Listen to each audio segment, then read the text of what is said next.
However you are and whenever you are, welcome, good souls, to Paranormal Now. I'm Alan B. Smith. Join us as we traverse the cosmic highway of paranormal portals and tantalizing turnoffs. Joining me tonight to discuss a myriad of paranormal topics, including the current state, good or bad, of paranormal investigations in the U.S., that is Randy Liebeck. Call-in lines tonight will be open in the last 30 minutes. To call in on the Paranormal Radio app line, that number is 855-472-5483. So, if you have a ghost hunting, cryptid, paranormal question for Randy Liebeck tonight, please call in the Paranormal Radio app line, 85-KGRA live.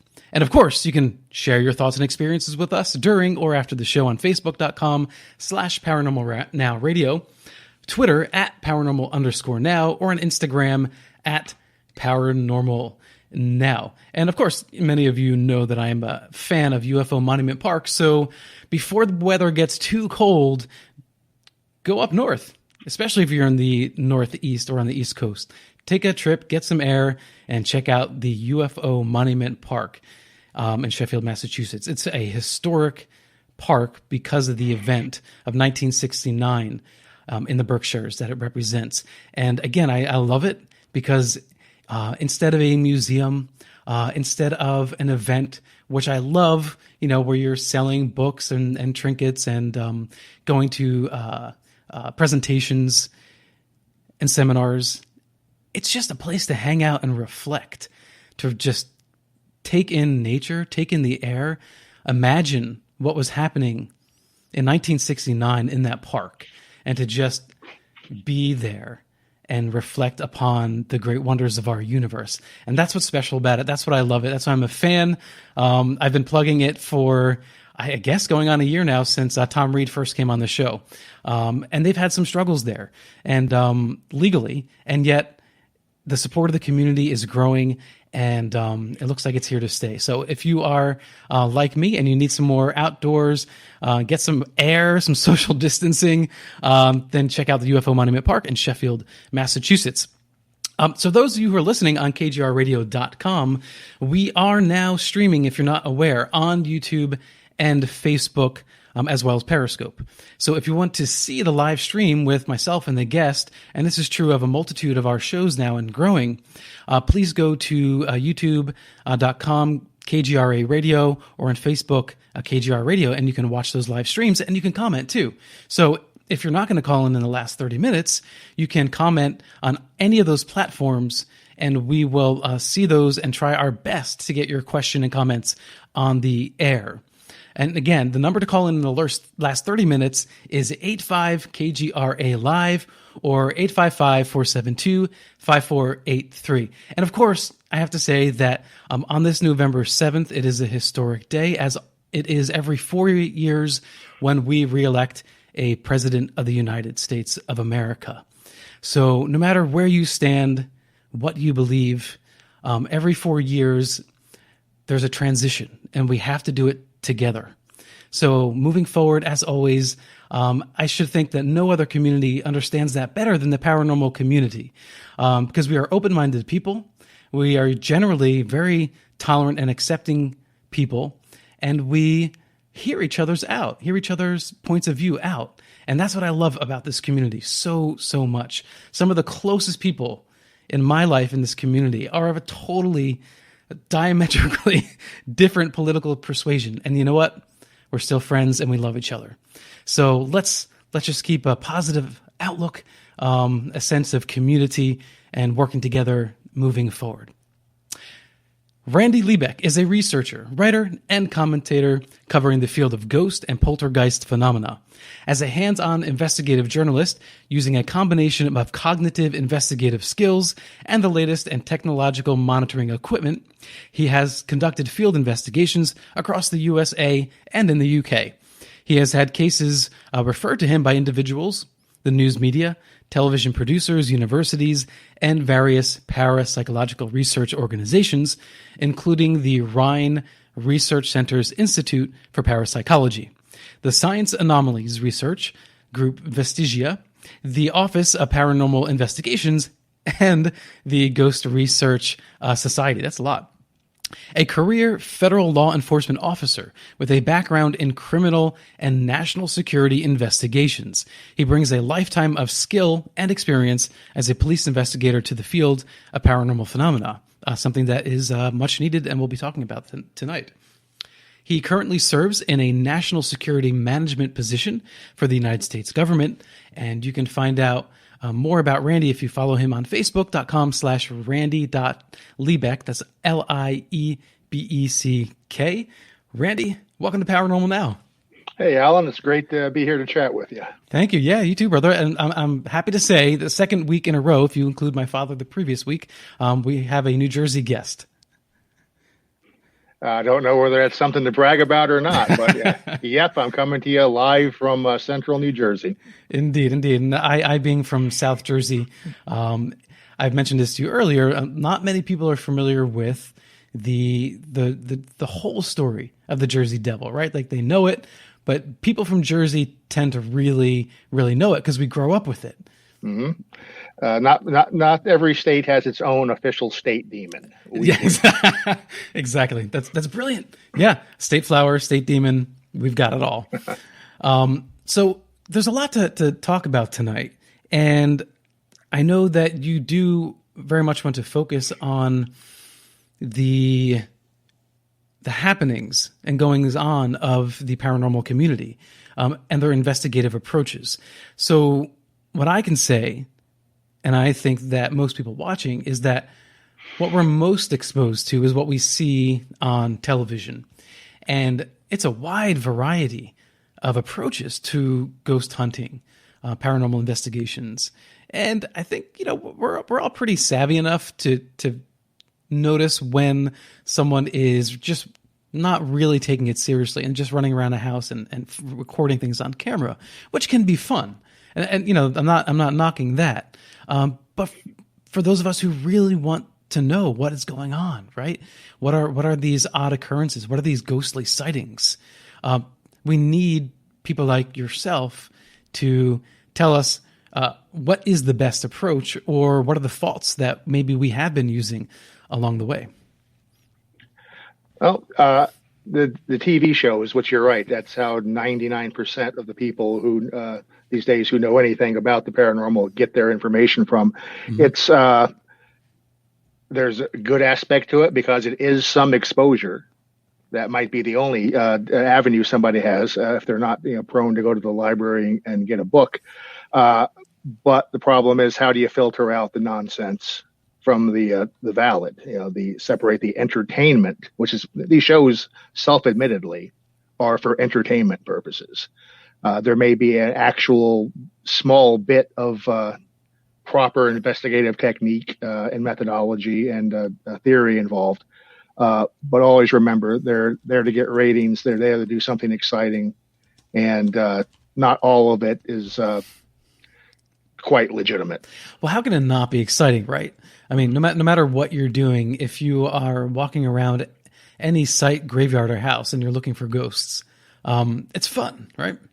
It is fun. It's exciting. There's a little bit of spookiness involved in it. I try to look at things from more of a forensic, clinical standpoint. But let's face it, there is a romance to it. We all grew up on spooky stories, so there is that little bit of spookiness to it. If you're out in a haunted house, 3:00 in the morning in the attic, and you're waiting for something to happen, you can get really involved in that. We don't want to let that overpower our sense of discrimination and logical analysis in these cases. Problem is with these TV shows, they take the excitement to the very high level, running around in the dark, which there's really no logical reason to investigate 99% of locations in the dark. It's just, it's hazardous, and you can't see things that may actually be happening around you if you're in the dark. Well, so you're coming from a practical point of view when you say hazardous, right? And I think that some of them enjoy the risk, the hazard. Well, no, I'm not speaking of hazard from the phenomena. I'm speaking of hazard of tripping and falling down a flight of stairs. Mm-hmm. There are certain personal safety issues. And a lot of these shows, not all, but a lot, seem to just devolve into every time somebody hears a noise, which could be anything, of screaming, running around in circles, and just having hysterics. And I've never seen that on a real field investigation. What have you seen on a real field investigation? Lots of walls in houses that just stand there and don't do anything for hours and hours on end. Well, we have 2 hours. We're definitely not talking about walls all night, everybody, so don't worry. And that's the problem with a lot of these shows. Every episode, all these alleged investigative teams that have their TV shows are encountering a plethora of phenomena every week on demand.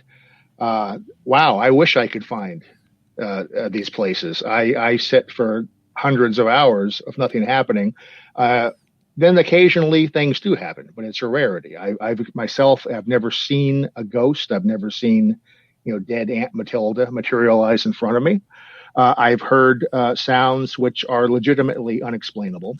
Does not mean that they're definitely paranormal, but they're unexplainable at the moment and up until now.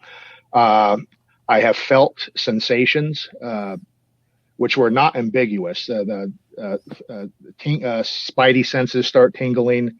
A sensation of Toto, we're not in Kansas anymore. A disconnect with what I think is our normal reality. I've experienced that in a few cases. It's not common, but I have felt it.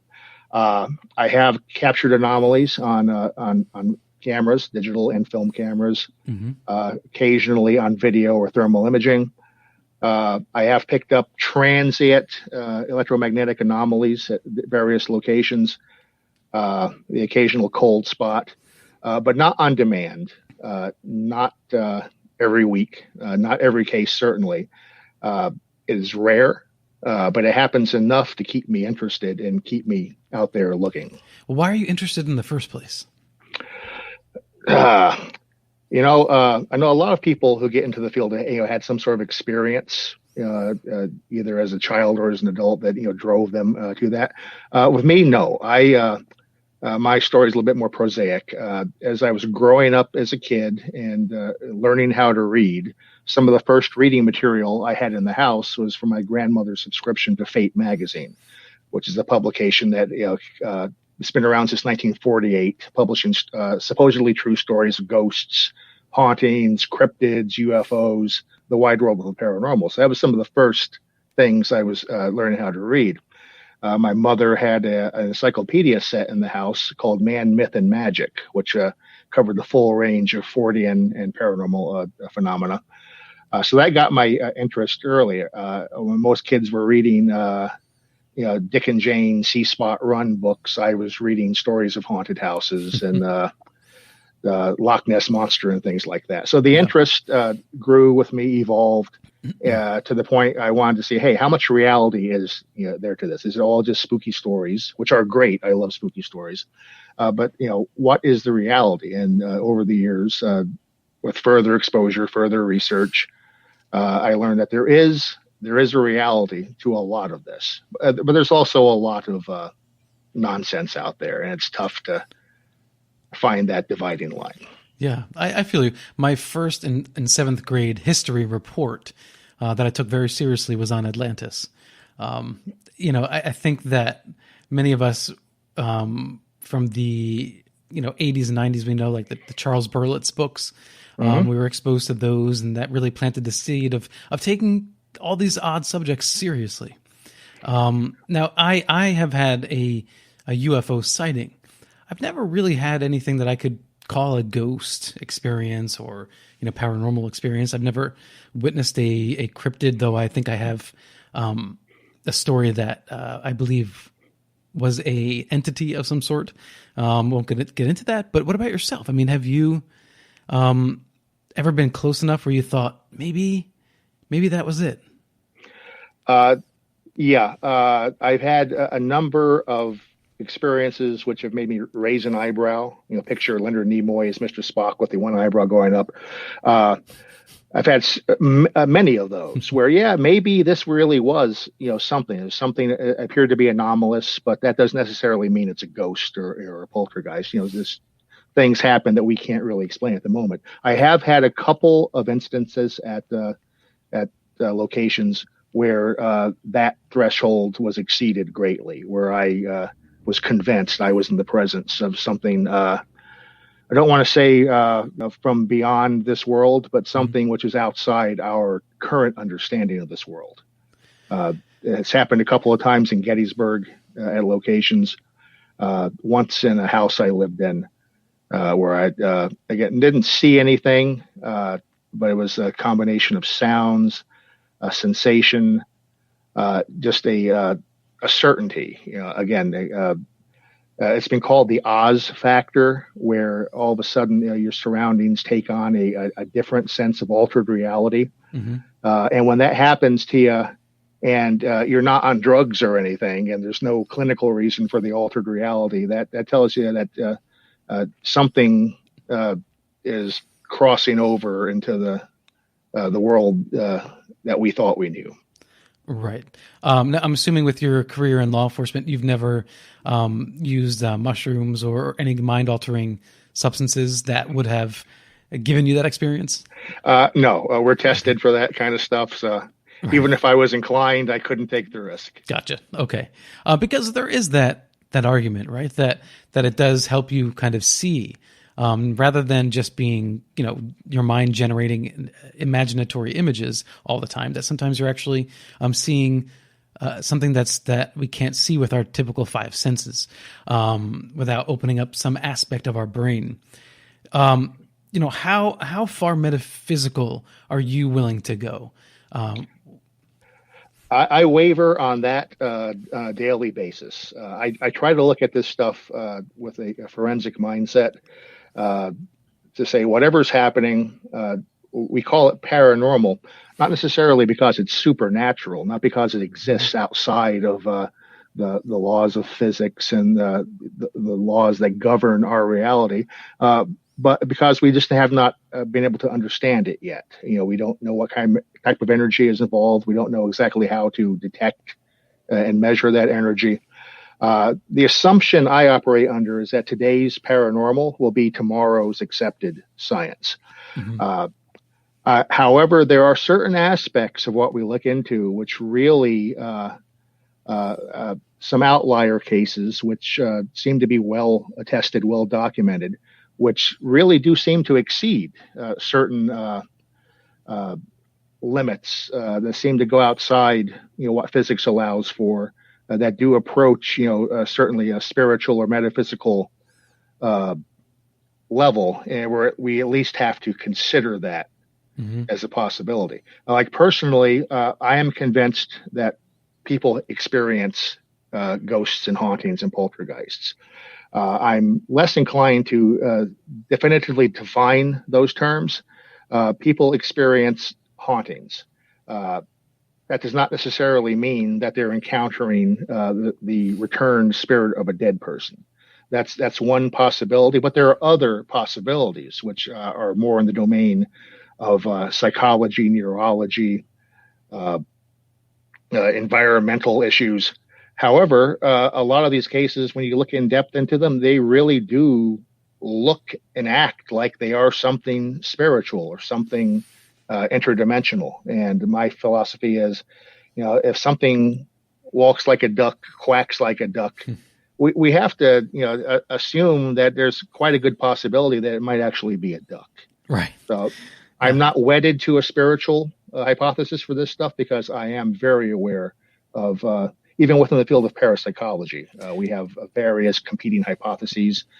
Most parapsychologists, and I am not a parapsychologist. I want to make that clear. A parapsychologist is an academically credentialed researcher who operates out of an academic setting. I do not meet those credentials. I'm a parapsychological field investigator, which means I go out into the field, investigate cases, and I try to use the techniques and approaches that parapsychology has tested and defined as the proper scientific method. But within parapsychology, there's so much disagreement. Most parapsychologists do not believe in ghosts. They believe that people experience haunting phenomena, have encounters, but most parapsychologists do not believe in surviving human consciousness after physical death. A handful do, most don't. I was exposed early on to the non-survival hypotheses, and I think there's a lot of evidence that points in that direction, but there is also evidence which points to dear dead Aunt Edna coming back to visit us on occasion. Right. Now, paranormal, should we instead consider changing that to future science? Could be. Within the academic research arena, the term parapsychology is falling out of favor, and there's a movement with some debate on both sides to retire that term because there's so much baggage with it. To replace it with anomalous studies,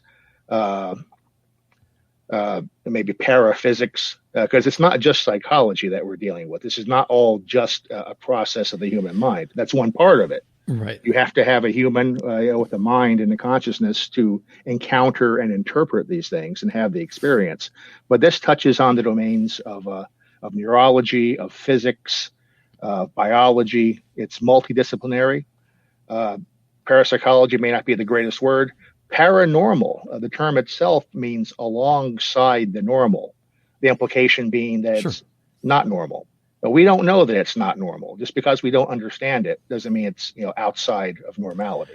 Right. Well, that's why I think it's semantics. I mean, you could change psychology if you want, but whatever that next usage would be, whatever that next verb or adverb would be, noun, whatever they decide to use, it can still be appropriated because the very fact that parapsychology is a legitimate term, right? People in the paranormal world have appropriated that, and it gives them a sense of legitimacy. So now if they change it to anomalous, I just imagine that us in the paranormal world would just start using anomalous instead. And then you're going to have these two things associated. Anyway, it's like the UAP versus UFO. I was just going to say that, we don't use UFO anymore. It's unidentified aerial phenomena. I know. I was talking to Micah Hanks recently, and he and I definitely disagree. He's all in on UAP. And for me, it's just a cultural use of UFO that I think we're so attached to in pop culture now. I don't think it's ever going away. It's all the baggage that term has had with it. Exactly. Going back to the 1947. It doesn't. That baggage does not impact the researchers in the field, but it impacts the public perception of what the researchers do and what they're looking into. Same with parapsychology. Parapsychology is a laboratory science with field implications and applications, but it follows strict scientific methodology, observation, developing a hypothesis based on that observation, seeing if it's testable to see if your hypothesis makes sense in repeated cases, changing the hypothesis based on what you experienced. It's not just running around in the dark, waving a EM meter around and screaming. The problem is, as you alluded to, a lot of these groups have appropriated the term parapsychologist. In parapsychology, I've seen so many people saying, "Oh, I'm a parapsychologist" on TV and in books, and they're not. They're an amateur ghost hunter like I am, or they're a psychic, or they're a writer, and they misuse the term parapsychology. Well, are they saying that they study the behavior of this odd phenomena? Is that what they mean by it when they say that? No, what they mean is that they believe they are clairvoyant, or or they go out at 2 a.m. with a group of 20 people into a graveyard and sit around and take photographs of floating dust particles, which they call orbs, and that we can call that we can call that psychical research. We can call it paranormal investigation. I call it just a social group activity, but parapsychology it is not. It's a minor issue in the big picture, but I know that it irks a lot of parapsychologists. Have you ever spent the night just hanging out in a graveyard yourself? Have you done that sort of thing? In a graveyard, no. Most of us who approach the field from the parapsychological standpoint, we don't think, and I don't think, that graveyards would tend to be haunted. There are some locations which there have been light phenomena legitimately seen and recorded, which we think is a natural phenomena. Going back to J. Allen Hynek, and all UFOs were swamp gas. Sometimes glowing balls of light in cemeteries are balls of methane, which come up from decomposing matter. Sure, yeah. and self-ignite. But think about it. Why would a graveyard be haunted? Let's say that a ghost really is a surviving. Wait, you know what? Let's hold it right there. Randy will come back and answer why would a graveyard be haunted. We have to get to our first break. Come back for more on the other side with Randy Liebeck, and we'll talk about so much more of his diagnosis of the paranormal investigative community. And of course, I think all of us want to know what kind of instruments are legitimate instruments that actually give us measurable data that we can use to verify or not paranormal activity. All right, this is Alan B. Smith for Paranormal Now on KGRA Radio. We will see you on the flip side.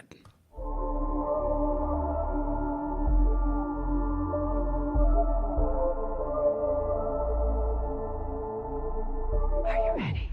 I am the ocean and you are the sky. I need to swim free and you need to fly. I live for daylight, you live for the night.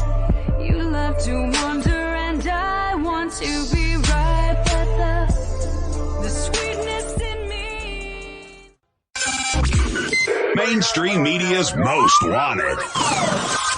KGRAradio.com. I'm a mess, but a harmless. Learn to love all my indiscretions. I've been going and I don't wanna be found. Go and I don't wanna be found. I live for the night. I do all the love. I do all the gonna live on the line. Welcome back to Paranormal Now. This is Alan B. Smith, live on KGRA Radio every Saturday, 8 to 10 p.m. Eastern Standard Time, beginning at 5 p.m. Pacific Time. Taking us out of the break is Lizette Xavier. Many of you who follow the show know Septembrio. They've been our bumper music for a while, and they are not going away. In fact, Lizette Xavier is a partner with Michael Hill, the founder of Septembrio. So we're keeping it in the family here on Paranormal Now. If you want to find out more about Lizette's music, go to lizetteXavier.com. That's Xavier spelled with the X. All right, so we're back with Randy Liebeck, and we are talking about paranormal investigations. And we left it going out of the break with why would ghosts haunt or linger in a graveyard? That is the question I have. If, let's say, you or I died and came back as a ghost, through whatever mechanism, for whatever reason, where are you going to hang out? You're going to hang out at a place you lived at, a place you loved, a place you have an emotional connection to, the home you lived in. You might hang around with family members that you loved. Me, I'd hang out at the local pub. But some place that, has residence for you. Why on earth would a ghost... You're hanging at the pub for the residents, or... No, I'd be hanging out, yes, for the ambiance. Okay. Yes. Yeah. Enjoying watching other people, have their single malt whiskey. But I would not, I would think most people, and assuming ghosts, are people just without a body, why would you hang out at a graveyard that you never had any association with other than your empty body, being buried under the ground? To me, that doesn't make much sense. And there are not that many legitimate reports in the case literature of haunted cemeteries. However, we see hundreds of these paranormal groups, in cemeteries across the country, doing their, field investigations. There are a few seemingly legitimate haunted cemeteries. A couple that come to mind: Greyfriars Cemetery and Churchyard in Edinburgh, Scotland, seems to be legitimately haunted through some mechanism. Union Cemetery in Connecticut, I believe. There's a cemetery in Chicago. The name eludes me, but the Resurrection Mary is the ghost that has been seen by many people to the point where we can't discount the reports. But those are outliers. Those are very rare as far as locations. Most places that are haunted are places that have had human habitation over the years. Whether it's a residual haunting, that's encoded in the environment and it plays back, or whether it's an actual ghost, coming back to make contact. What about someone who is, a keeper of the graveyard? What if that's their career, right? And they spent their entire life, maintaining the plots, maintaining the land, the graves, overseeing, digging the graves. Perhaps that's the person that might frequent a graveyard. Yeah, if that is the identity of the ghost, that makes sense. Workplaces are haunted. People who spend years working at a place and they die, those places wind up being haunted. I know that in the past, being buried alive was not an uncommon occurrence in some places because medical science could not define death as well as we can now. And I can imagine if somebody, woke up in a coffin 6 feet under, and the terror trauma of that up until, the point of death, I think that possibly could generate a localized haunting in a cemetery. Yeah. Now, what if it's a family plot? Would that be an attractor of some sort, do you think, having multiple generations, husbands, wives, children, etc.? I would hope, and this is just a philosophical hope, that if we do survive death and can linger around, that family members can still see each other and in contact with each other on the other side. Say I die, my wife has died, my parents, if they die, that after we're all dead and on the other side, that we can still reconnect. I would hope I would not have to go back to a cemetery plot and hang out around a loved one's gravestone, because that's the only connection I have left. But, not being dead, I don't know, what you can and can't do on that side of life. So, yeah, I guess it's possible, you want to go see the gravestone of a loved one, if that's the only way you can have some sort of connection with that person, after you're dead. That's what we're doing, right? We want to know what's going on the other side, what those decisions are, why they're here. And so, let's talk about the instrumentation that is used. Let's start not with what you think are problematic within the community, but what do you think are the most effective tools, or at least in your experience? I think everything that's used specifically to detect ghosts is problematic. Doesn't mean it's useless. I think there are issues. I think the most important thing to have on a ghost investigation is the investigator, your mind, your senses, your ability to discriminate and discern, and some sort of way to record what your experiences are, whether it's pen and paper or a tape recorder. Remember, ghost investigations have been done since almost the beginning of recorded history. Pliny the Younger wrote a ghost story back in ancient Greek days. The psychical research or the scientific methodology for investigating this began in the 1880s in England. Thousands and thousands of ghost investigations were done before there was electricity, before there were monitoring devices, just with an investigator holding a candle and talking to people and recording the experiences. As technology has advanced every generation tries the technology of the age and applies it to ghost investigations, which I completely agree with. Candles were replaced by flashlights. Flashlights are partially replaced by thermal imaging and night vision equipment. Magnetometers are used because in some cases we do detect anomalies in the local EM field, but not reliably. I use all this equipment. I have for the years. However, I've had very limited success with it.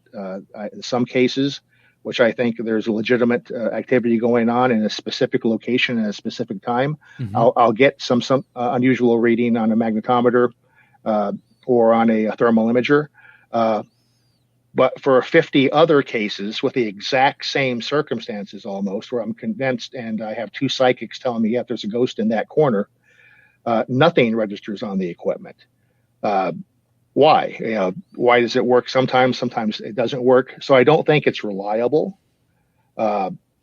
It's worth trying. It's worth using. I do not recommend that a new investigator run out and spend hundreds or thousands of dollars worth of on this equipment. Sure. Yeah. Pen, paper, flashlight, tape recorder, maybe a still camera or a video camera to record the location, to record your interviews. And then if we're really lucky while we're doing that, maybe something anomalous will be captured on video or audio. But I no longer waste hours and hours and hours, just running around, filming in infrared because I don't really get anything. Well, it seems to me that maybe I'm reading into what you just said, that maybe you trust humans, mediums, as it were, more than you would instrumentation. Mediums are part of the tool set that we have available to us. Hans Holzer used mediums exclusively when he did haunted house investigations. That's all he did. He would bring in a medium, Ethel Myers or Sybil Leek, go into a house. The medium would go into a trance and say, you have a ghost here. Here's her name. Here's her story. Holzer would record that and accept it at face value. I don't accept that at face value. I think there are people out there who have psychic abilities to some degree or the other. But when a medium says they can talk to a ghost and are getting information, maybe they can. I have no way of seeing and hearing what they say they're seeing and hearing, so I'm not going to rely on that. When I use psychics or mediums, I use them to correlate other things. If a psychic says, hey, there's a ghost standing in the corner to the right, I want to stick some monitors at that location to see if any readings correlate what the psychic says. And sometimes I've gotten that correlation, which is why I've not given up on either psychics or technology. Sometimes you do get that everything converging perfectly and you go, aha, we've really captured something. But it is sporadic. You can't rely on it. So I don't put all my biscuits in one basket. Right. Now, with the experience you have as a law enforcement officer, does it make it easier for you to weed out any potential charlatans as far as you're concerning mediums or psychics? I would like to think so. I have been specifically trained in interview and interrogation techniques, though we don't interrogate people on a ghost investigation. We interview them.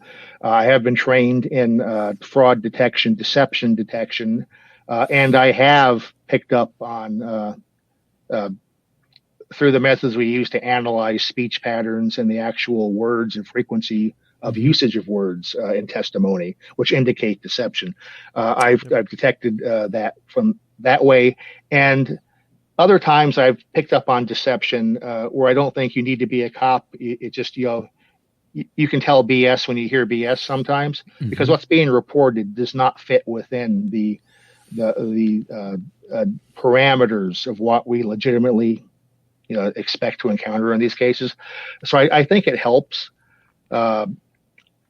And I've had historically access to different to equipment from work. If I needed to borrow the department's thermal imaging camera, that was available to me. So there are side benefits to being a cop, but there are hundreds, if not thousands of field investigators who do this very successfully, depending on your definition of successfully, and they're not cops. So, but considering your skill set, right?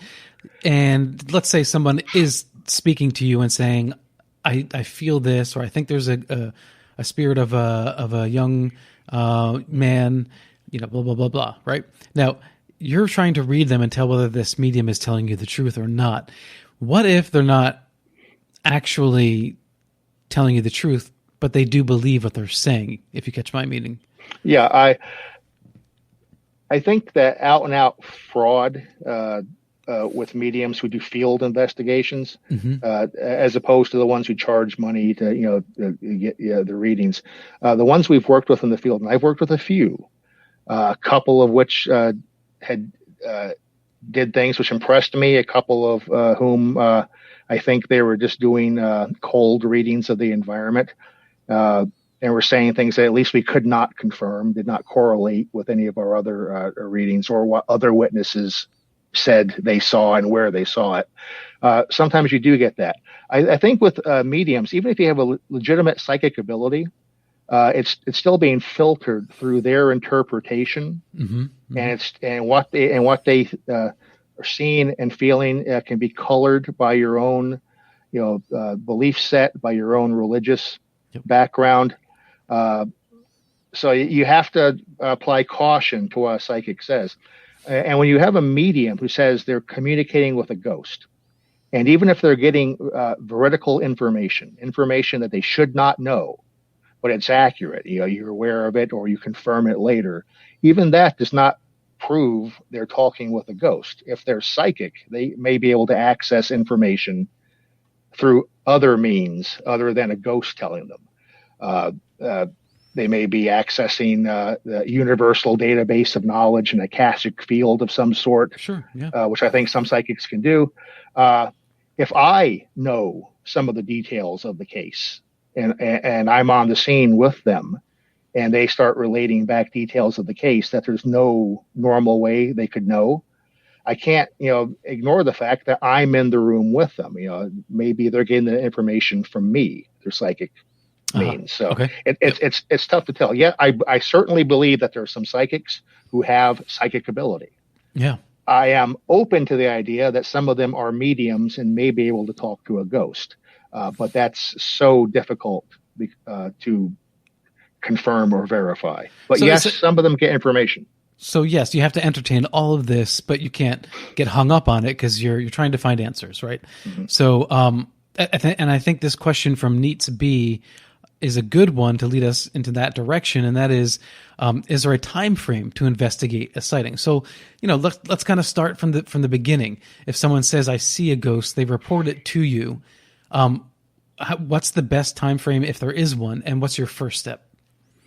The first step is ask them what happened, and if they saw a ghost, have them describe it, see if it makes sense to us as investigators, as things that we expect an encounter like that to have certain elements of.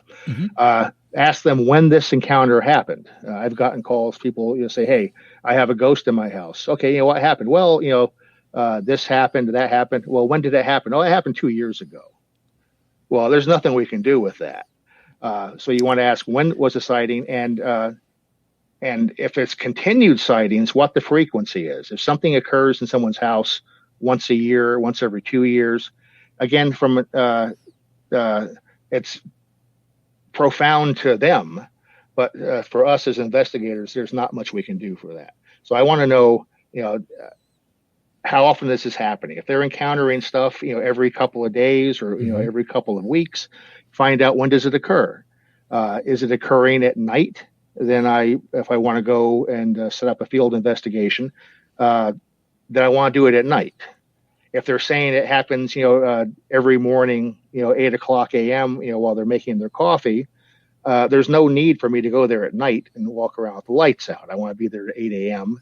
and have coffee with the guy and see if anything happens while I'm around. So you want recent. And preferably you want continuing or ongoing, which increases the chance of the investigator actually being able to encounter something. Sure, that makes sense. But if I call you and say, hey, last night I had this encounter. It was a first time, right? It's never happened before.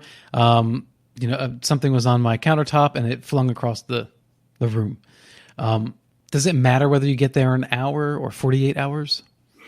No. And in fact, I'm not going to go at all, just based on that one report. I'm going to ask the guy to keep his eyes and ears open, to keep a journal, log down if things continue, write down what time is it happening, what if it's raining or not, is there a full moon when this happens, all the different environmental and time, place, setting readings. And to give me an idea of what's going on when it occurs. But it's many people I have, you've had, I'm sure you have, had these one-off experiences where you go, something's weird. I've heard a noise. I see something out of the corner of my eye. A ghost researcher is not going to run out to our house in response to that. We need to see something which indicates that there's a haunting going on, which is repetitive, continuous activity, which lends itself to being investigated. Now, if you call me, 3 times in a row, during 1 or 2 weeks, and are saying, hey, my cabinet drawers keep opening up and closing, my TV keeps changing channels while I'm trying to watch it, that's going to pique my interest, and I want to find out, when does this happen? What's going on? Who's around when this happened? Is it just you?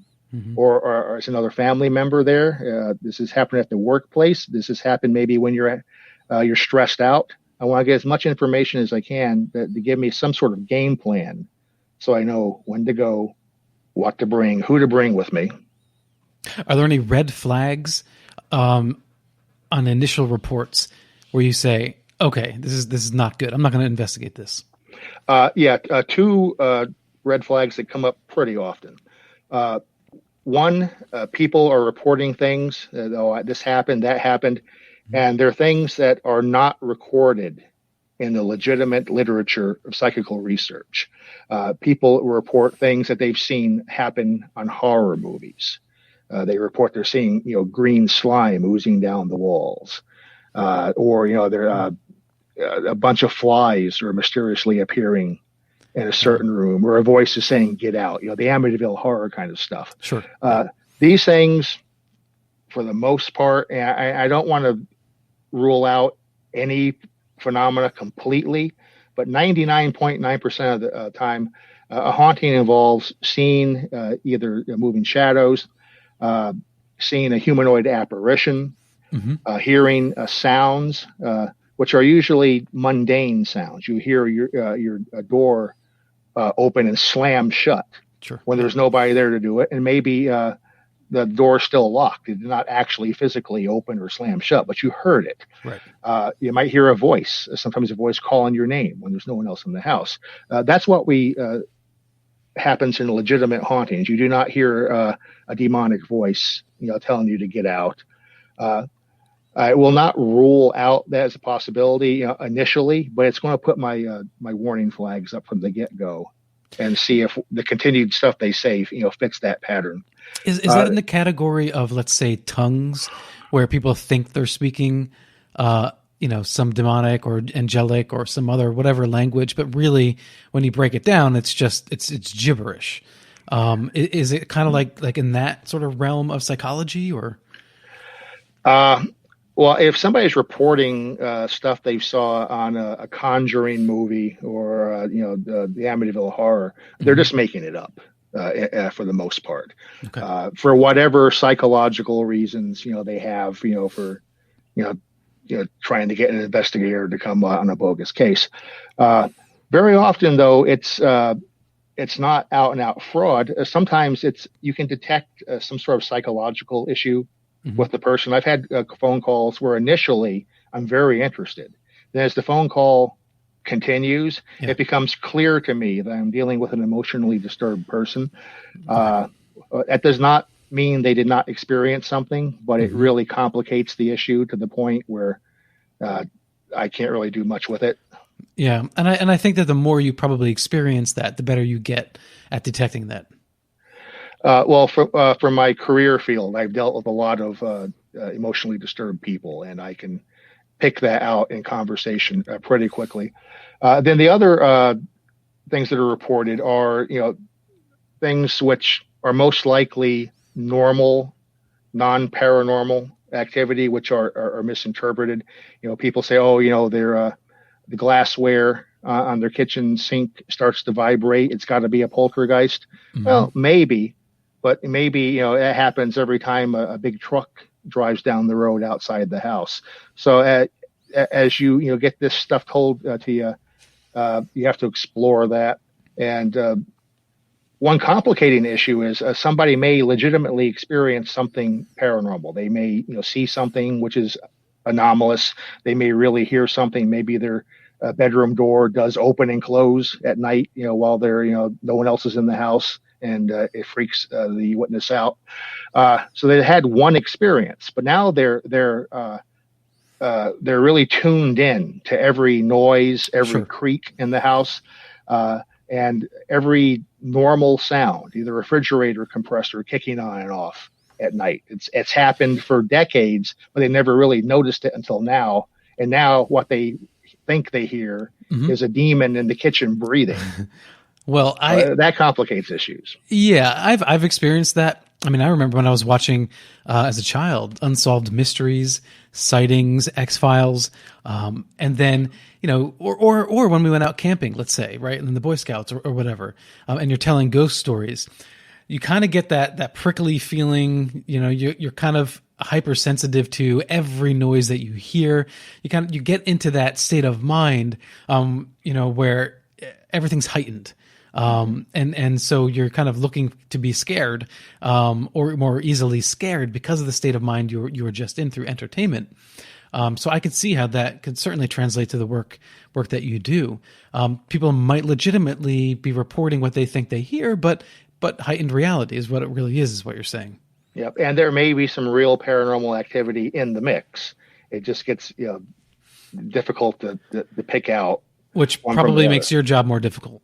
It does. And we, if I think there is something legitimate to be investigated, I'll try to separate the chaff from the actual signal. Sure. Yep. As best as I can. Okay, we're speaking with Randy Liebeck. If you want to find out more about Randy, just go to ghosthunter.iwarp.com. This is Alan B. Smith for Paranormal Now on KGRA Radio. This is our second and last break. And when we come back on the other side, we'll continue this conversation. But we will also ask Randy about the Jersey Devil. While I've been in New York for 15 plus years now, I was born and raised in New Jersey, and it's not often I get a chance to speak to somebody from Jersey who knows the devil in the way that I do. All right, this is Alan B. Smith. We will be right back.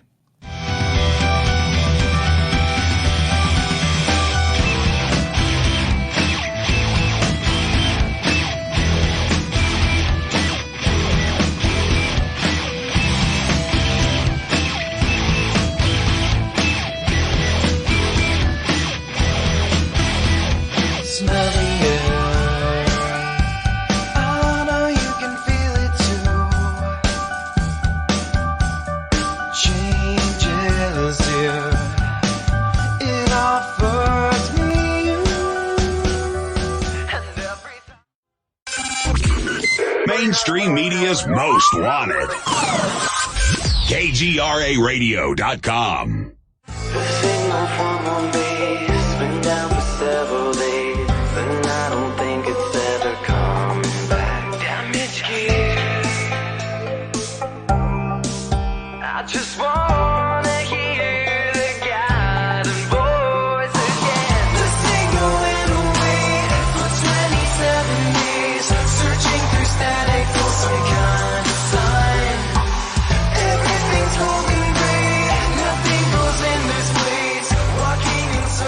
Welcome back to Paranormal Now. This is Alan B. Smith. You were just listening to Septembrio taking us out of the break. If you'd like to find out more about Septembrio, go to Septembrio, spelled with a Y.com.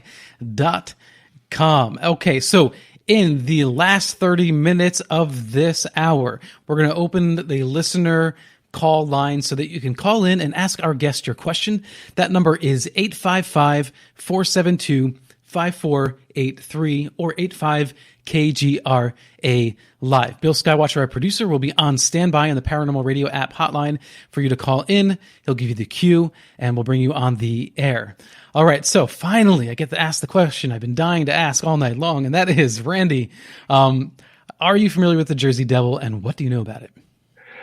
I'm definitely familiar with the Jersey Devil. It's our own state demon that's haunted the Pine Barrens of South Jersey, Atlantic County, Ocean County, since the 1700s, allegedly. Yeah, I grew up right on the border of the Pine Barrens. Pine Barrens, it could be a spooky area. You're talking real isolated desolation out there, especially at night. Yep.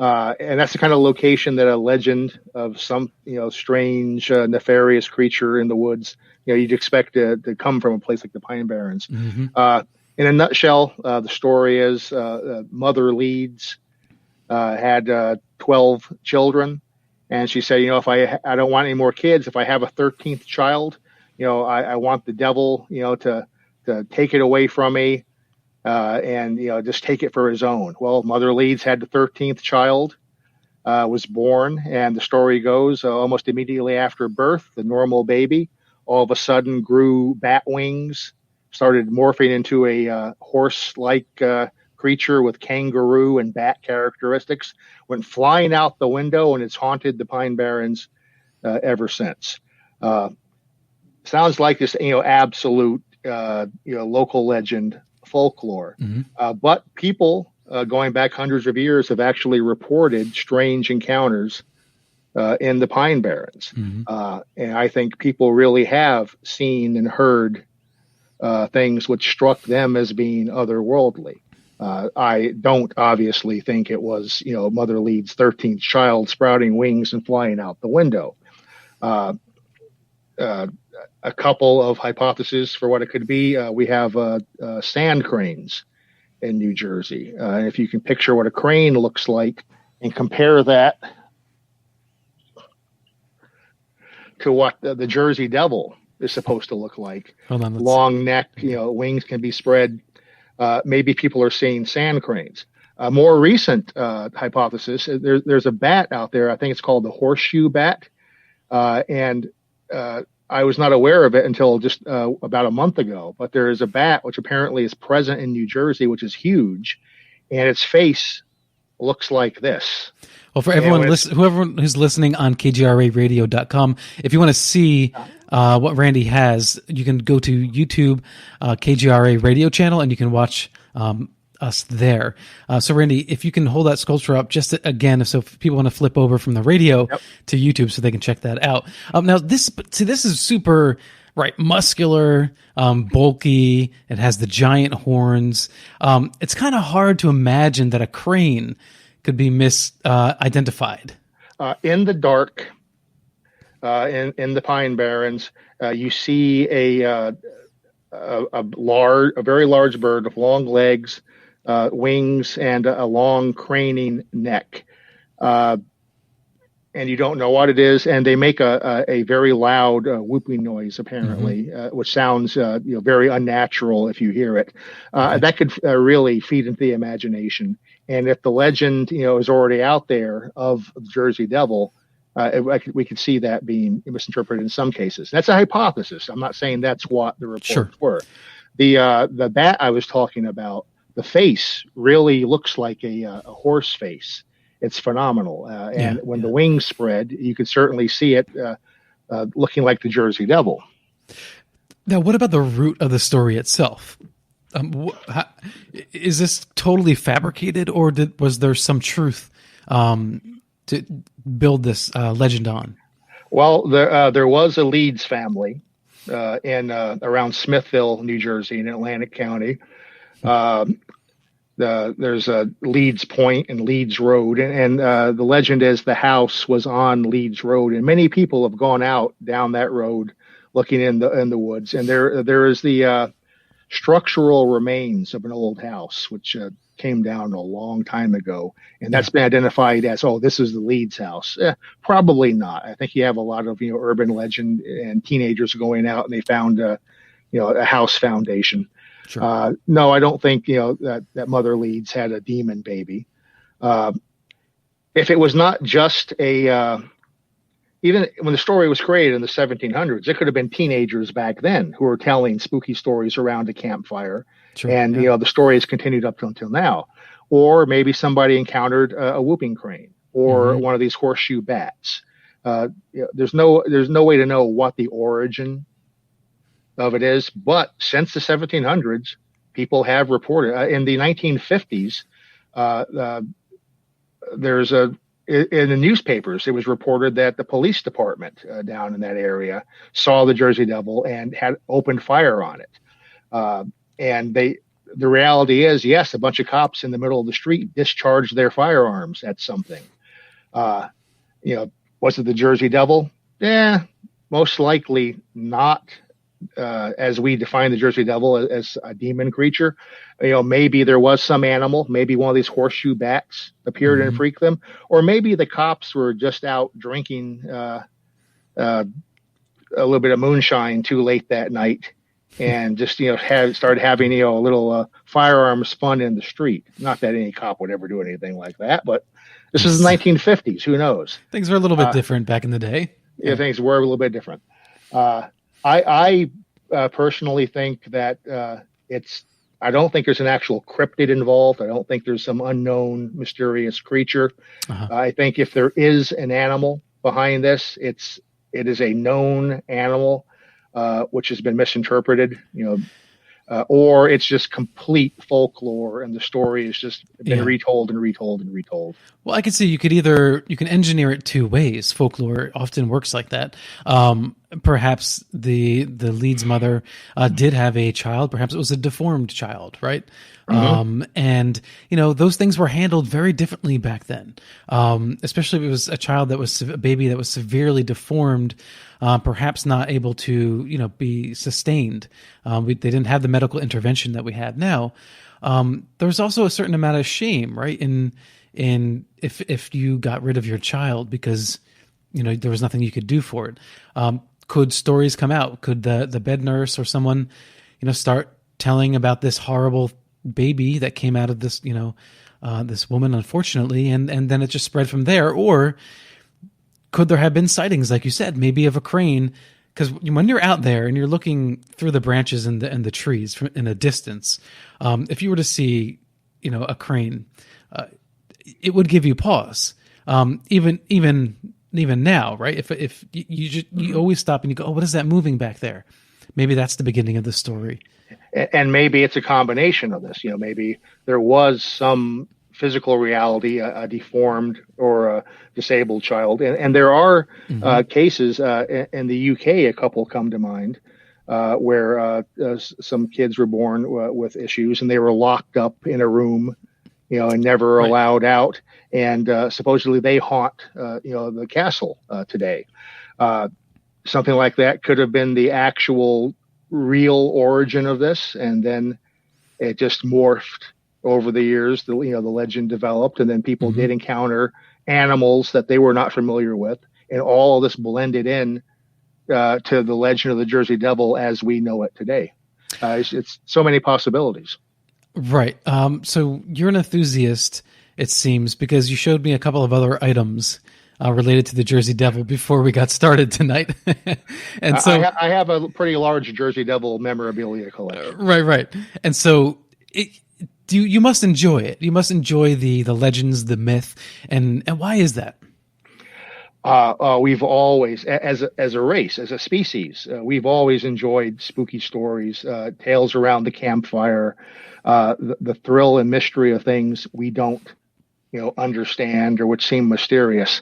When I do, ghost investigations and do work in that arena, I try to apply, scientific methodology, look at it from a forensic standpoint.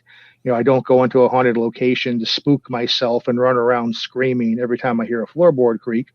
But sometimes I have to intentionally remind myself, hey, I'm a stoic, hardcore cop, professional investigator with a reputation to uphold. I'm not going to get myself spooked, because sometimes I do find myself getting a little bit spooked. Yeah. And there is a romance to some of this. The idea of the haunted English manor on the misty moor, stories of headless horsemen. And most of that is not objective reality. It's how certain stories and legends have morphed over the years, even ones where there is at the heart of it, a real haunting or a real paranormal activity. I have to try to separate the two ends of that spectrum, but I'm still thrilled as a human being who grew up, watching the Twilight Zone and the Outer Limits and In Search of and the X-Files. I am just enthralled by the far out supernatural end of things. And so which is where I place the Jersey Devil. Well, we have a comment from Mortimer James, and essentially saying that the camel bat would be the best explanation, it seems. Yeah, that's the bat I was talking about. It's called horseshoe bat or camel bat. And if you were to Google, do a picture search on Google for that, look at that side by side of artists' renderings of a Jersey Devil. The similarity is it's striking. It is a odd creature, right? I mean, and I think when people see a camel bat, they I think they have a hard time accepting that that's a bat, right? I mean, it's so odd looking. Yeah. Yes. Here, actually, I'll put on screen for those who are watching what a camel bat actually looks like here. So the head is huge. It's enormous. Yep. And imagine seeing that in the Pine Barrens, late at night, illuminated by your flashlight. Right. That is unbelievably creepy looking. Now, is it a perspective here from this image, or is it really that big?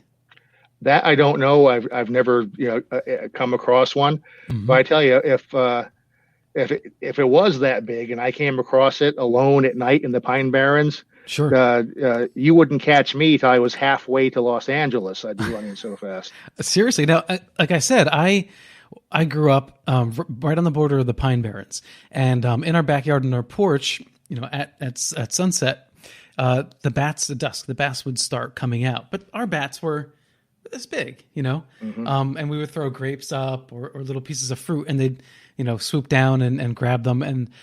But I had never seen anything like that before. I mean, not even close to that size. Yeah. Now it's as you alluded to, it's quite possible that's a forced perspective issue with the camera and the lens and distance to the lens.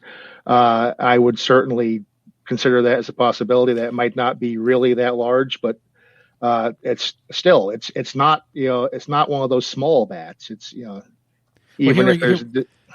Here we go. This looks like. Is that about the right size, do you think?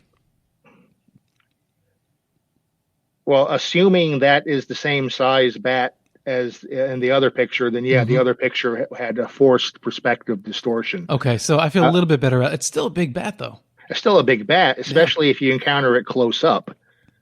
And again, I can imagine, your flashlight or, in the 1700s, your torch or your lantern, all of a sudden illuminating that in front of you.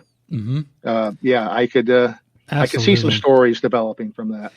Well, and speaking of perspective, I think oftentimes, and we deal with this in ufological research as well, your visual perspective can be skewed based on light, shadow, the distance of objects between you and what you're witnessing.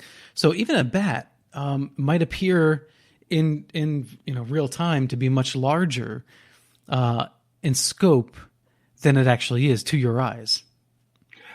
Yeah, certainly. And there's a phenomena that we call a visual stress distortion. There's a visual aspect to it and an audio aspect to it. But if you're frightened and you're under stress, things which you perceive as a threat appear much larger, and basically you focus in on that. The ability to discriminate, what the size is. it kind of goes away because your mind goes into a survival or fight or flight mode. We deal with that in law enforcement. If a cop, Sure. has a gun pulled on them, the gun appears huge. They'll see the bullets in the cylinder of the revolver. The bullets look like ICBM-sized missiles because your brain is focused in on that to the exclusion of everything else. It's a survival mechanism.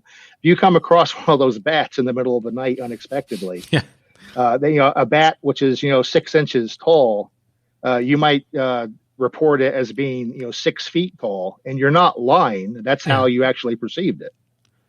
All right. So if anybody listening tonight is from New Jersey, in particular the Pinelands, Pine Barrens area, Ocean County area, where I grew up,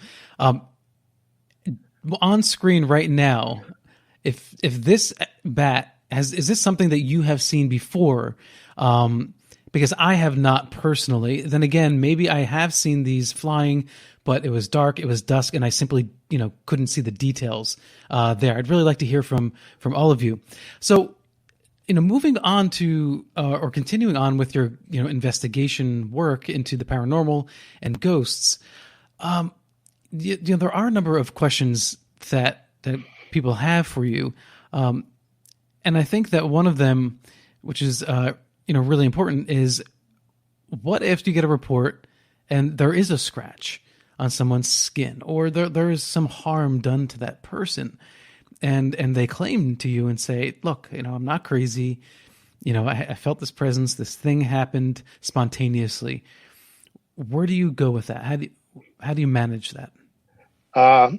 People have been scratched, punched, bruised, shoved by, whether you want to call it a ghost or call it a poltergeist. But yes, people have had these things happen to them. And in some cases, you have to consider, is it self-inflicted, or maybe somebody bruised themselves and don't remember, when it happened. I have mystery bruises sometimes because I'll bump my shin into a piece of furniture, not think twice about it, but 3 days later I have a bruise. Well, I think we've all had one of our parents say to us, "Where did that bruise come from?" I don't know, Mom. I don't know. Yeah, and we're not lying. We don't know. Yeah. But in some cases, yes, it's paranormal, because there are cases where people who've been under investigative observation while the scratches have appeared. Back when I used to work for the TV show Sightings, there was a case called the Heartland Ghost Case. And I know two of the investigators who were physically present, Kerry Gaynor and Al Rauber.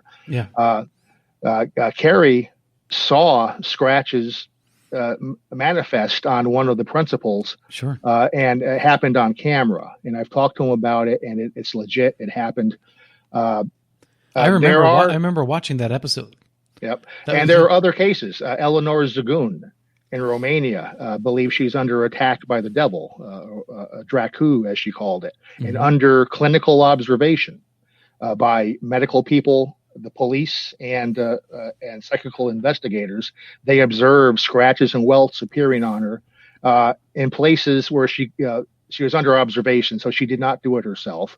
And they were in locations where she could not physically reach behind her to do it. So, yeah, it's anomalous. Can we prove that it's a ghost or a poltergeist or a demon doing it? No, we can't prove that, because there is one school of thought that there is a medical phenomena where welts and scratches could possibly appear spontaneously on a person. And that's been tested to a degree. You can place somebody under hypnosis, hand them a piece of ice, and tell them that the piece of ice is a glowing red hot coal, and put the piece of ice in their hand. And it's been observed under lab conditions that a welt and a burn will erupt on the skin of their hand from holding the ice, because they believed it was red hot. So their body reacts to the mind's belief, mind over matter to a degree. So because we know that phenomena occurs through psychology and biology, we can't rule out the possibility the same thing is in play with these spontaneous scratches. But when you have these spontaneous scratches, bruises, and cuts, or people being shoved, I've had that on cases, and it's occurring concurrently with other haunting activity. If, objects are moving, people are seeing apparitions, then in that same environment, in the same location, people are being scratched or cut. That strongly suggests to me that that's part of the haunting phenomena at play. Yeah. And that's kind of spooky. Somebody is physically being hurt when we've been told for a long time, oh, ghosts can't hurt you. There's no damage. The only danger is if you get spooked and trip, trying to run away from something. Mm-hmm. But no, that's not being honest. There are cases where people are hurt and injured in these cases. Luckily, there seems to be a self-limiting factor at play. Some sort of rules this phenomena has to abide by so that people are not severely injured. People are not killed. You're saying that the ghosts are abiding by some kind of rule? Well, that's one observation that we've made because people have been cut, hurt, slapped.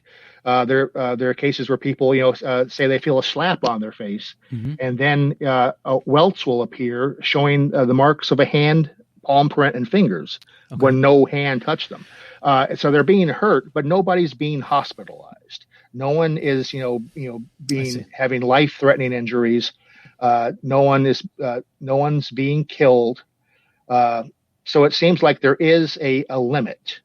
Yes, you can be hurt where say, oh, ouch, mm-hmm. but not something that's going to seriously endanger you. In poltergeist cases, there have been many reports of spontaneous fires breaking out in poltergeist locations, which could burn down a house and kill somebody. But historically, through the literature, it always happens when people are present to witness it when the fire breaks out. Mm-hmm. So they happen in locations where where it's guaranteed to be seen, and people can put out the fire. I'm not aware of any cases where a house burnt down and people were killed by it. Now, not aware, it's not in the literature, doesn't mean it's never happened. Mm-hmm. Hundreds, if not thousands, of houses around the world burn down every year. Do we really know that? Can we prove that a couple of those were not burned down by a poltergeist? We don't know. But you think that now are there limits physically that they can't do, or are you saying there are rules in a sense? It seems to be.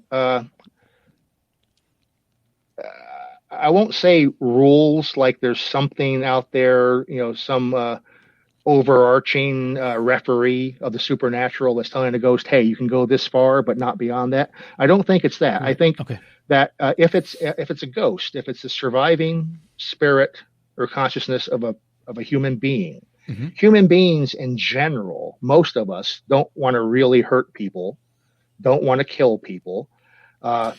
And that may carry over to an after death situation. A ghost may want to make its attention known, may be irked at you and want to cause you some pain, mm-hmm. but generally a ghost doesn't want to kill you, unless of course that ghost is of Charles Manson or some John Wayne Gacy or somebody who was psychotic in life.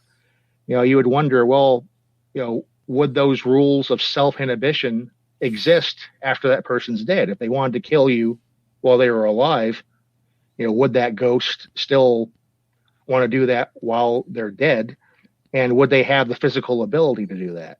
And if they have the physical ability to scratch, cut, set fires, then it's not a far stretch to think, well, they could really do some serious damage.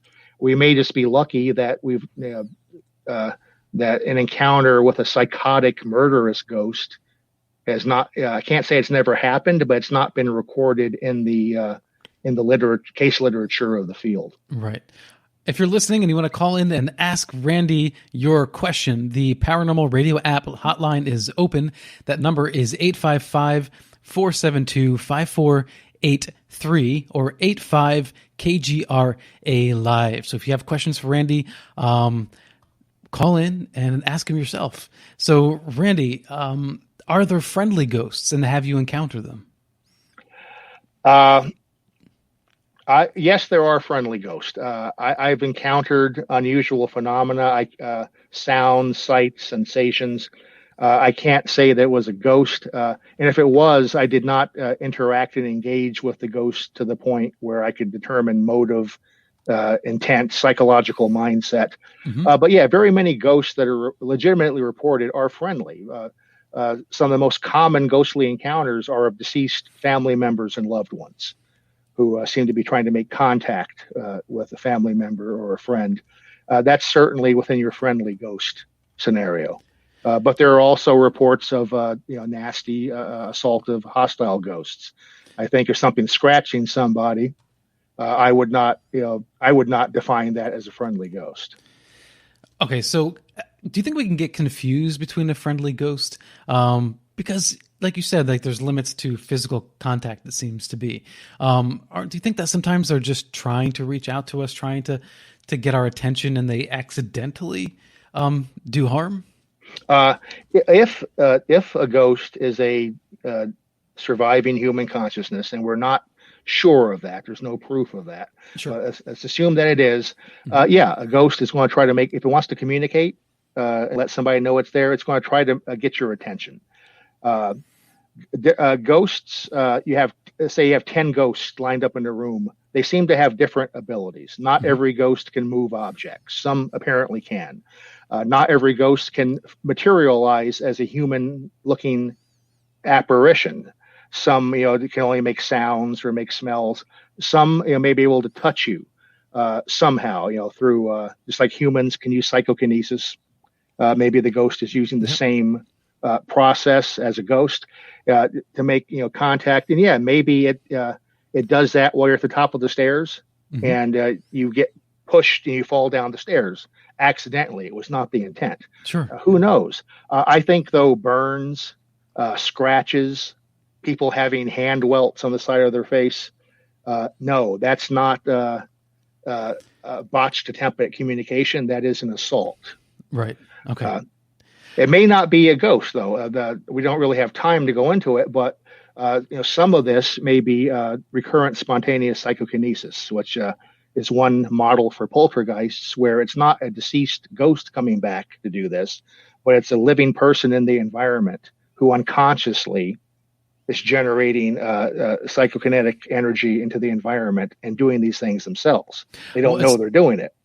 Sometimes you have these families that are living together and they're going through a drama or trauma. They're having relationship issues, and they might attribute some of that tension to ghostly phenomena, but perhaps it's them that's causing it because there's that existing tension.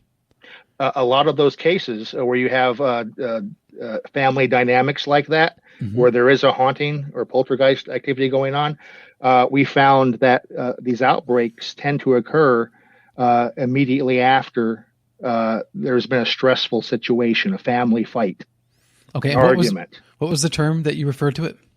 Recurrent spontaneous psychokinesis. Recurrent spontaneous RSPK. Psychokinesis. Okay. Which is a human being subconsciously doing this. All right, we're going to go to our first call. Ron from Minnesota, you're on the air. Hey, Ron. Hey, Alan. Good to have you on tonight, and hello to Randy, and happy Veterans Day coming up on Wednesday, I guess, for anyone that's a veteran. And anyway, I had a question. I've had some activity in my house. I live in southwestern Minnesota. A lot of activity in this area, paranormal-wise. And they say a lot of UFOs. I haven't seen any UFOs personally, but I've had some paranormal experiences in my house.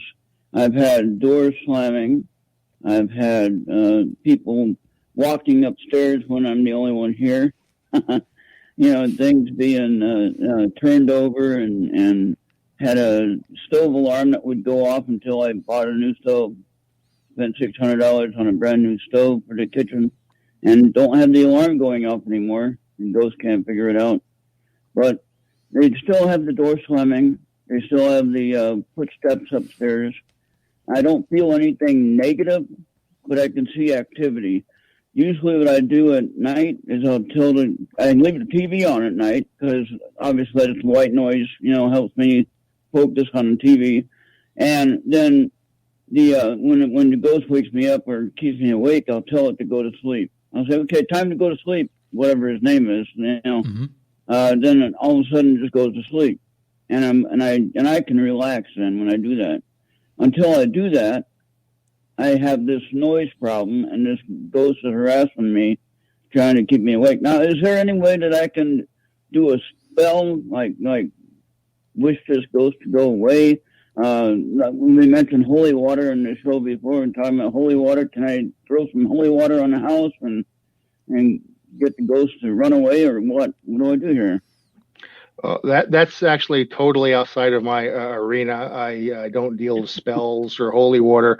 There are people that do, and in some cases, both of those approaches, in some cases, actually have had an effect.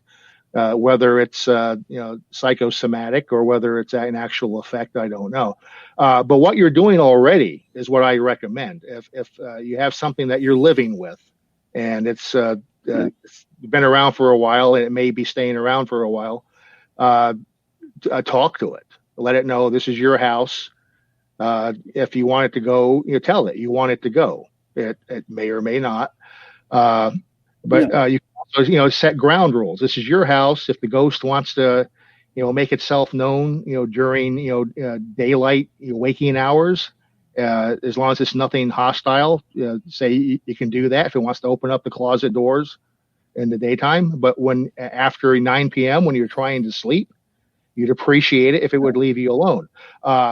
In some cases, that actually works. I've had people, cases I've investigated who are being bothered in similar ways, and after they sat down and had a conversation, a one-way conversation with whatever's in the house with them, say, "Hey, stop doing this," or don't. You can scare me, but don't scare my kids. Very often, the activity does seem to modify itself. So that's the approach I would recommend from the get-go. What you've already done. I like that. Thank you. All right. I'm glad I'm on the right track on that. I appreciate your show again, Alan. Wonderful guest, and always a blockbuster show here. All right. Talk to you next time. Thanks, Ron. All right. Really appreciate it, brother. Be well. So I'm going to ask you this question that I know was mentioned in private chat already, but this is from Neutron. Do you find there are actually different types of entities coming from different dimensions from each other? What is your take on that? Do you entertain multiple dimensions, heaven, purgatory? I entertain everything. I have no choice because I don't know what these things are and where they come from. There are various theories, all of which I think are valid to at least think about and talk about. One, that it's a surviving human consciousness of a dead person that's come back, a ghost. Some of these cases, it seems like it's a living person through psychokinesis who's causing poltergeist activity. Very often, people under emotional stress. Sure. The classic, adolescent, kid, female or male, sometimes with certain specific neurological issues. And undergoing certain stress factors, which seems to exteriorize pent-up stress into the environment. Some cases look like that. Some people say they encounter demonic entities, which I have not. I've not encountered anything overtly hostile. If I did, I would not jump to the demonic conclusion, because something could be hostile in this. Living people hurt people, kill people. And torment people. I don't have to jump to the demonic to explain that. It could be a ghost of a person who was hostile when they were alive. They can be just as nasty and evil when they're dead, possibly. But I don't rule out the demonic. If I came across something that crossed my threshold for this is something demonic, I would. Personally, I'd back away from the case and say, hey, this is the domain of the clergy. Okay. It's not the domain of an amateur ghost investigator. Dimensional incursions, fascinating concept. John Keel wrote a lot about that. Jacques Vallée, the ufologist, he started leaning in that direction for a lot of the UFO incursions. I think Alan Hynek, in his later years, started to agree with Vallée. There's a researcher, Paul Eno, who's written a couple of books where he thinks that most ghostly phenomena are interdimensional incursions from parallel realities where things cross over into our reality for a time, or maybe a person here is at a certain spot in space and time, and for a moment they cross over into somebody else's alternate reality. Fascinating concept. No real way, for us to test that hypothesis. But the fact is, when you look at all the cases that have been reported, do a meta-analysis of recorded cases going back to throughout recorded history, there are a huge number of cases which walk like a duck and quack like a duck, i.e., act like a ghost, act like a surviving human intelligence. So I think we really have to strongly consider that possibility. We have a question from David Rolfe, and it's, my niece just bought a house this year, and her husband decided to build a workout place in their basement. And last week, she saw a really dark shadow come in their basement and will not go back down there and is so scared. What should she do? Any suggestions? It's hard to evaluate that and make a suggestion from a one-off instance like that. I'd have to know more about, she saw a shadow. We all occasionally see, shadows. Okay, I'd have to know, was there anything that could have possibly caused that shadow? Is there a basement window? And maybe a car headlight was passing by. I'd have to know more. Now, if this continues, if she encounters things in the basement on an ongoing basis, whether it's dark shadows or other things, then maybe something's going on. But again, unless I can actually look into the case, interview the witness, no suggestion. If the niece is scared, really scared, the first suggestion: avoid going in the basement. Reach out if you find somebody local to you who does this. There are various groups out there. Some I think are doing good work and use credible approaches. Some I think are just space cadets running around in the dark with flashlights. Do some internet research, talk to people, find a ghost investigation group that sounds sort of down to earth, and ask somebody to come out and check out the basement. Are you religious in your own right or spiritual? I'm a Christian. I was raised as a Christian, initially Methodist, but now I'm non-denominational, but on the Protestant side of things. I'm not I guess sadly, I'm not a highly spiritual person. I believe in God. I believe in the devil. That belief, though, does not really impact on my involvement in the paranormal. I don't think that what I'm investigating is a theological issue. I'm investigating a combination of human psychology, neurology, and possibly the survival of human consciousness, which involves, physics, possibly quantum physics at work for intelligence and consciousness to exist separate from a living body. I have not encountered anything that a belief or disbelief in any theology would have a direct impact on. That could change someday. Who knows? I may encounter something someday where I go, "Whoa, this is above and beyond, a ghost, above and beyond, psychokinesis." I haven't yet. Other investigators in this field report that they have, and there are people who approach this primarily from a theological approach. There are clergy people who have and do investigate ghosts and hauntings. I've worked with a priest from the Church of England on a case. Different folks have different approaches. My approach is more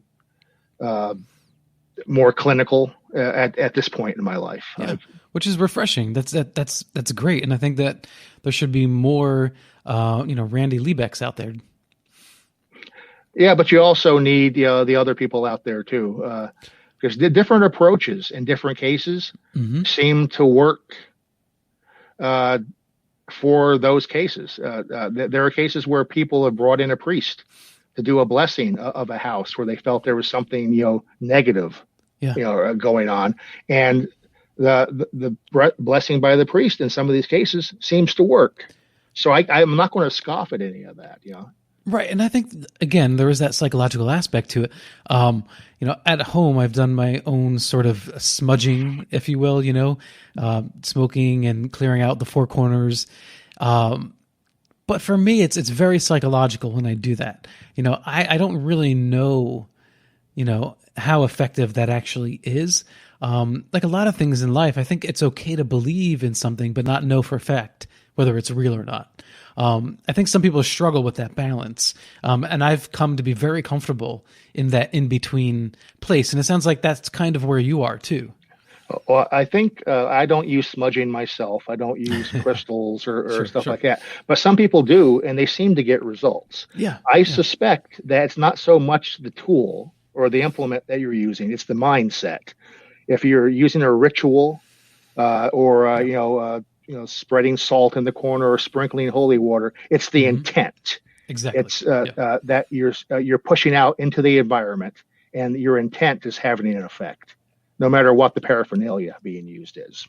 I have to share this comment from Mortimer James. Sightings, ! When will that be available for streaming or DVD? Mortimer, I feel your pain for years. I've been going on every once in a while to Amazon or wherever to see. I don't get it. Like, why would you not release that for streaming? It seems like, it's all in the can somewhere. How expensive could that be? And there must be millions of people who would be interested in rewatching those shows. Yeah, I vote for it too. They were on the air for several years. There's a lot of material in the can. Yep. It was a popular show. I worked with them on several cases. Why was it canceled? Why didn't it go on for 10 years like Unsolved Mysteries did? You got me. It aired weekly for quite a while. Then it had a series of specials that aired for a year or two. Then it just disappeared. Sad for me because I loved the show. It was an occasional paycheck for me, so I loved it extra much. And I thought they were doing credible work. They were not going out and faking things. They were not, when they do a ghost investigation, they'd bring in credible researchers. Occasionally me, other people I know, we would do good work. The show would present what really happened and not, fake stuff. Now it seems people want to see entertainment rather than documentary investigative work. And I'm okay with both worlds. I enjoy the entertainment value. Again, like I love that UFOs kind of worked its way, the gray alien is into pop culture.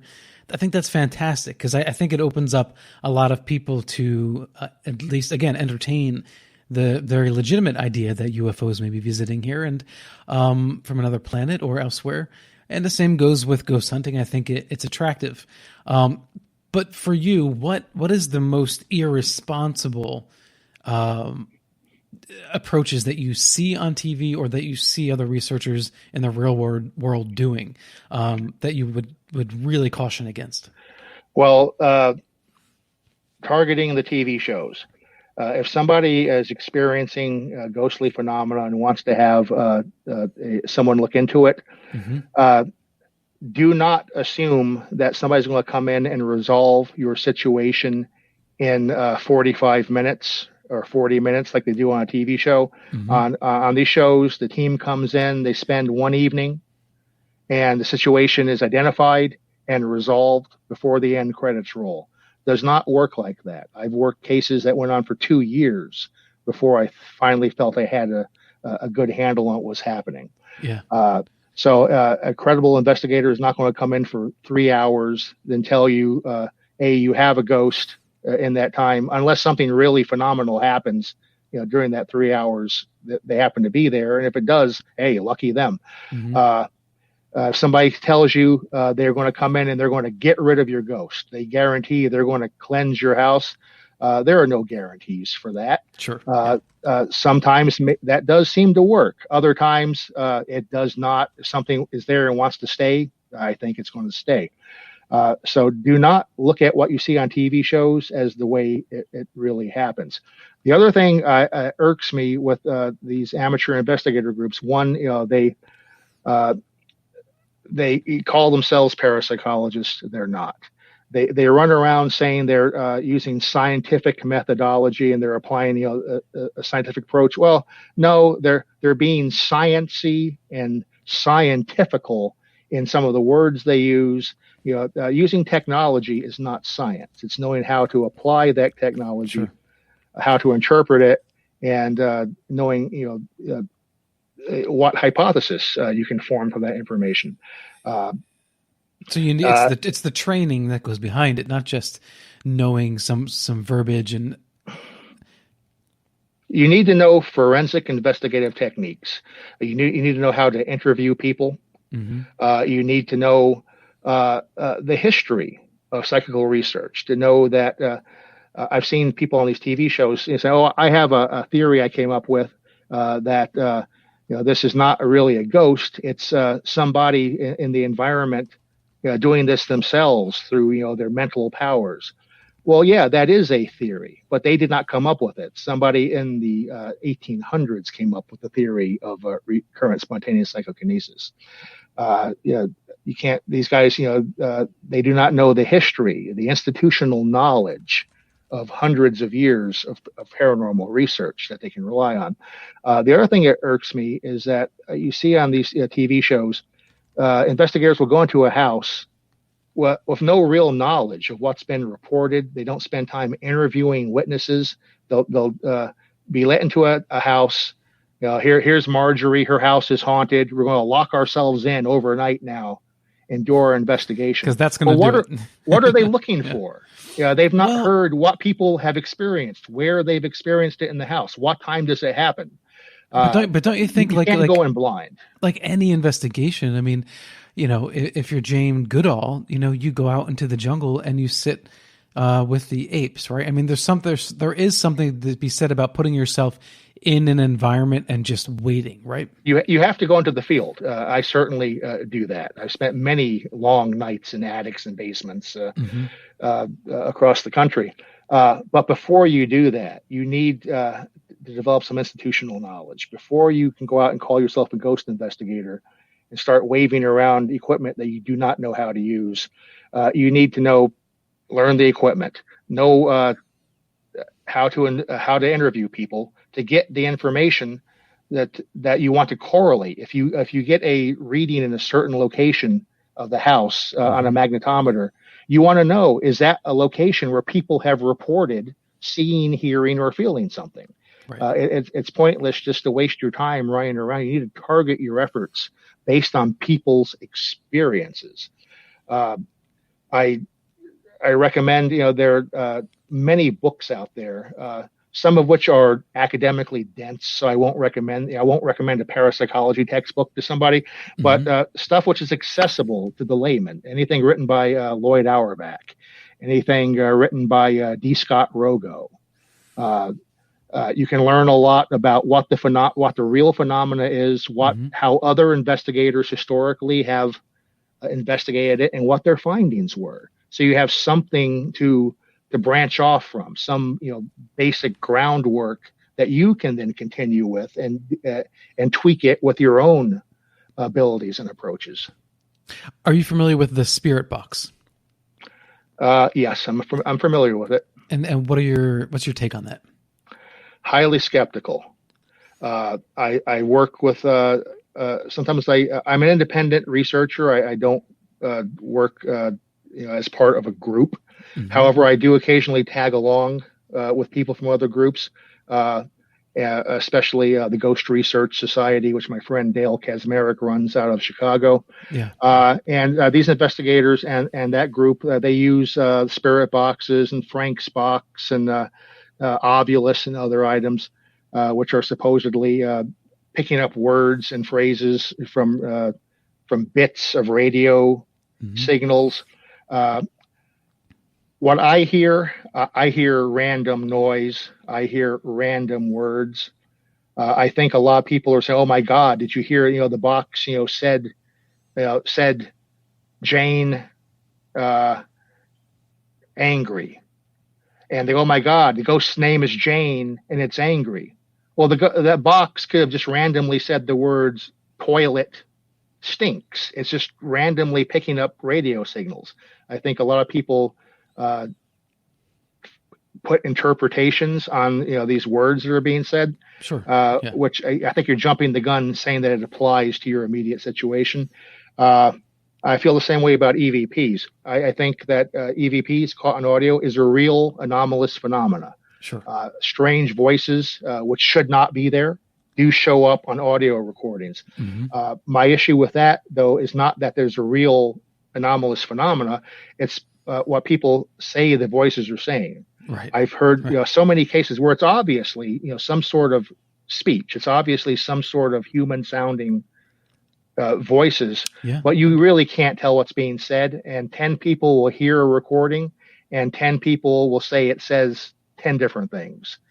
So a lot of the interpretation on this, I think, is shady. But I put a lot more faith in EVP, which I think is legitimate, than I put in Frank's boxes or spirit boxes, because I think the bulk of that is just random noise, random bits of sounds and words from radio frequencies that people are really using their imagination to make more out of it than it is. I agree with you. That's my opinion. Other people disagree with me on that. I agree with you that we can easily project onto anything, and sometimes things are just random. I do also think, though, that sometimes people who have a really good intuition, and if they are, let's say, investigating something, if they can use that, perhaps it could be a tool. Perhaps there are sort of signals sent from the other side, as it were, that one can pick up. And if you follow the clues, perhaps you will have a trail that leads you somewhere. And then you can reflect back and say, "Oh, look at that. That worked." Different people use different tools. Some people, use crystal balls to pick up images. Some people look at a bowl of water and see images in the reflections. There are different psychomantium, which is a dark room with no light, no sound. People sit in there and they experience things, see apparitions. Some people say, like with EVPs, they'll say, "Yep, I can't hear anything intelligent," but somebody says they can, and they say, "Oh, it takes years of practice. You have to listen to hundreds of EVPs, and eventually you'll be able to pick up what they're saying." That makes no sense to me. Either it's an intelligible, decipherable word or sentence, or it's not. If you're training yourself to pick up stuff, then it's not really the equipment. You may be fine tuning your own inherent psychic ability to pick up information. But does it really have anything to do with the sound recording? Does it have anything to do with the Frank's box? Objectively, no, but it may be a crutch that person is leaning on to assist them with their own.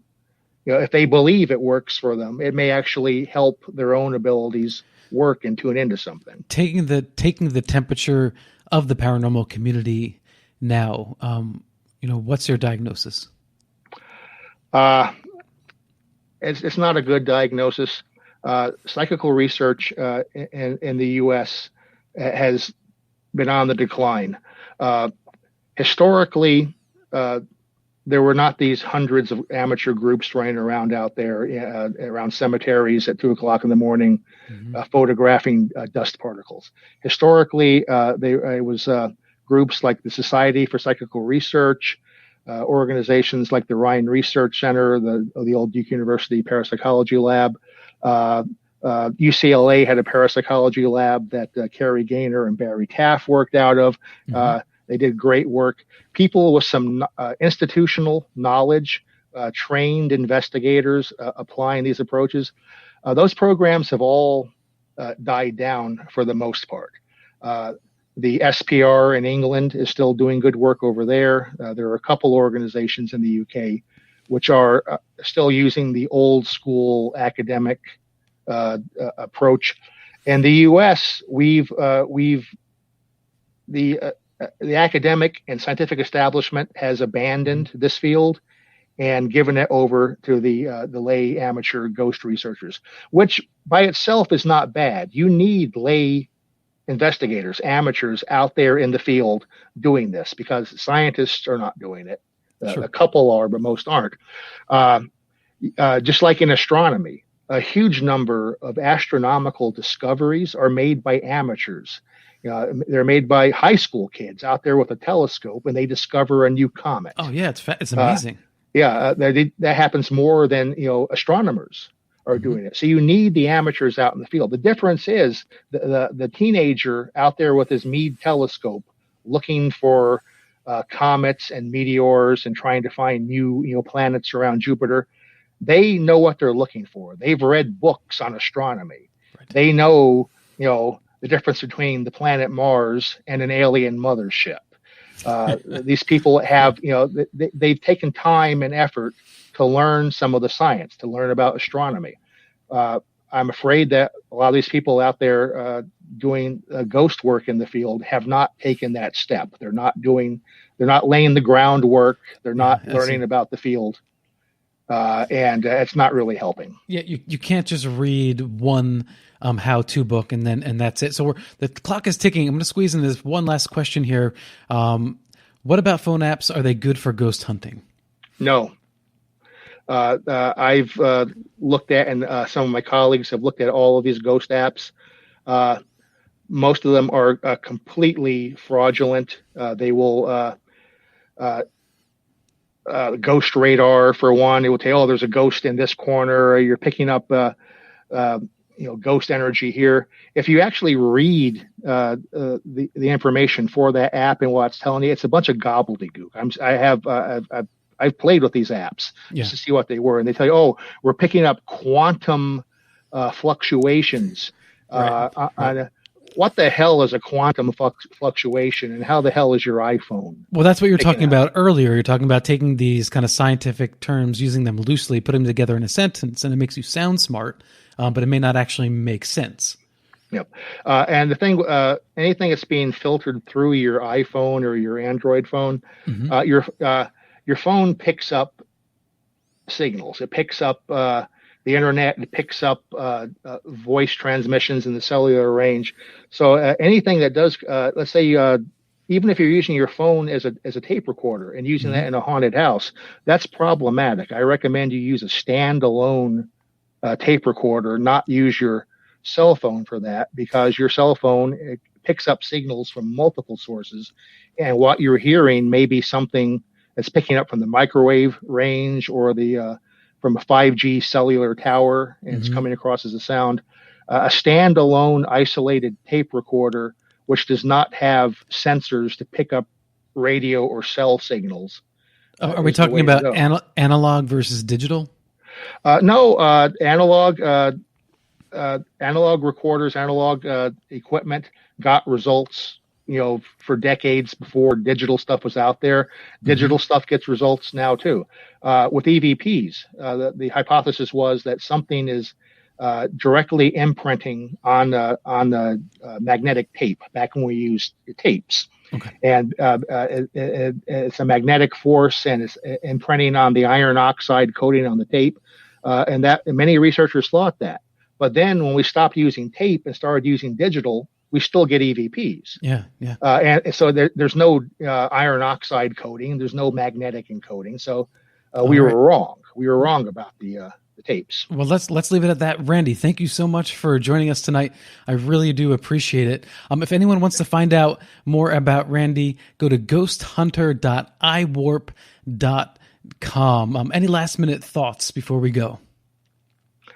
To quote my old friend, Special Agent Mulder, the truth is out there, but you're not going to find it unless you look for it.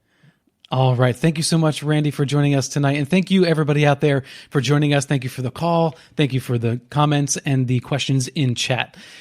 as a reminder, The Telepath is the best in paranormal news. So please join our newsletter. Sign up. Go to kgraradio.com so you can get the best updates in the paranormal and alternative news every week in our email mailings. So, all right. Well, this has been quite a year. We've got a couple of months left, and I will tell you next week's guest next week because I've had to shuffle some things around. But until then, everyone, thank you once again for joining us tonight on KGRA Radio. And a special thanks, of course, to our head of operations, Eric Brager, and producer, Bill Skywatcher. Until next time, everyone, remember, we're all in this together. Live in the mystery.